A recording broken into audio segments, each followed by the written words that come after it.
नमस्कार और आप सभी को हमारे चैनल पे बहुत बहुत स्वागत है और उम्मीद करते हैं कि आप हमारे चैनल को अभी तक सब्सक्राइब कर लिए होंगे और यदि नहीं किया है तो कृपया ज़रूर करें। आज हम लोग बात करने वाले हैं हिंदुस्तान के 4 क्रांतिकारी नेताओं के बारे में और उनका अप्रोच और एटीट्यूड पॉलिटिकल वे में कैसा है, क्योंकि ये सारे के सारे जो नेता हैं ये सब आने वाले 20 साल तक भारतीय राजनीति में प्रत्यक्ष या अप्रत्यक्ष रूप से सक्रिय रहेंगे। तो मैं आपको बताता हूँ कि मेरा ओपिनियन क्या है। सबसे पहले आरजेडी के तेजस्वी यादव जी एक बोलने में अच्छे हैं, मेहनती भी हैं और वो वैसा ही होता है कि जिनको विरासत में जैसे विल लिखते हैं पिताजी, उसी तरह से विल के बेसिस पे उनको बिहार की जनता के ऊपर थोप दिया गया कि भैया नहीं नहीं, बिहार की जनता को तो भाई तेजस्वी यादव को झेलना पड़ेगा।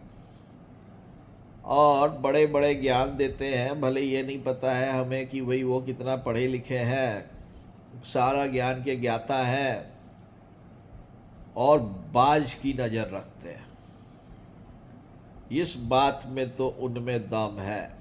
यानी कि देखा जाए, जहाँ तक दूरदर्शिता की बात है, राजनीतिक दूरदर्शिता की बात है, तो या नहीं तो लोगों से कनेक्ट करने की बात है, तो वो बाज की नज़र रखते हैं जो ऊपर से 100 चूहे को देखता है लेकिन उसको जो चूहा खाना है उस पर उसकी नज़र होती है।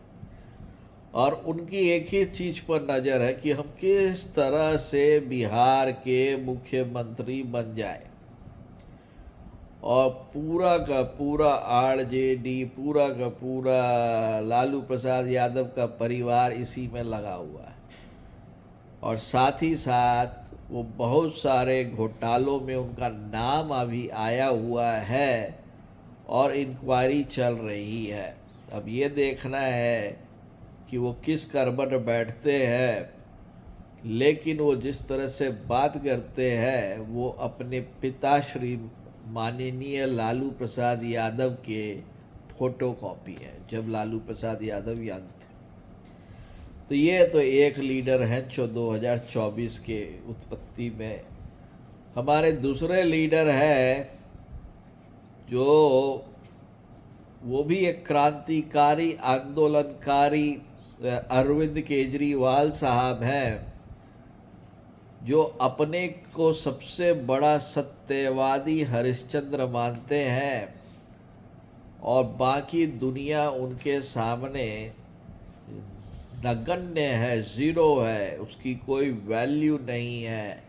और बंदर की तरह से एक वृक्ष से दूसरे वृक्ष पे जैसे वो कूदता है, उसी तरह से ये एक पॉलिटिकल पॉइंटर से दूसरे पॉलिटिकल पॉइंटर पे लेते हुए सिर्फ और सिर्फ एक पार्टी, वो है भारतीय जनता पार्टी के ऊपर अटैक करते रहते हैं, जिसका ना कोई ओर होता है ना छोर होता है। वो हवा में झूलते रहते हैं और वो हमेशा सत्य की दिशा, वो एक ऐसे सत्यवादी हरिश्चंद्र हैं जो दूसरे को ये बताते हैं कि तुम हरिश्चंद्र हो कि नहीं, और बंदर की तरह कूदते रहते हैं।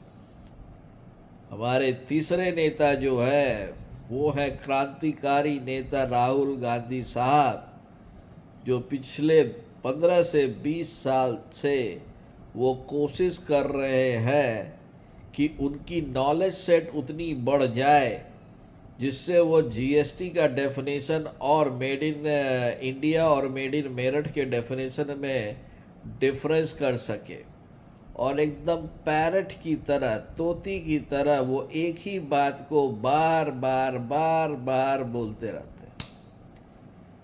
और मेरे चौथे क्रांतिकारी नेता हैं माननीय अखिलेश यादव जी, और उन्होंने भी विरासत में यूपी की राजनीति सफ़र शुरू की, ऐसे उनके जो चाचा हैं शिवपाल यादव जी, राम गोपाल यादव जी, वो सब वेटरन नेता हैं और उनको मुलायम सिंह यादव जी की गद्दी मिलनी चाहिए थी। और वो यदि समाजवादी पार्टी को चलाते तो आज समाजवादी पार्टी की वो दुर्दशा नहीं होती जो आज है।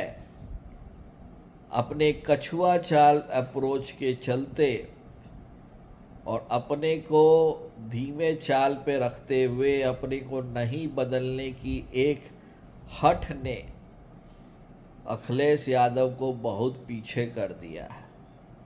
अभी वो 63 सीटों पे लड़ तो रहे हैं यूपी में, लेकिन साथ ही साथ वो बहन मायावती से सहायता भी मांग रहे हैं कि चलो किसी के उस पे मत दो मेरे को सहायता, कम से कम संविधान बचाने के लिए दे दो मुझे।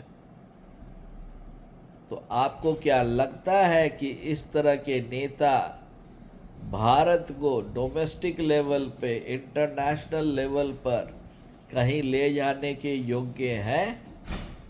कृपया अपना कमेंट ज़रूर बताइएगा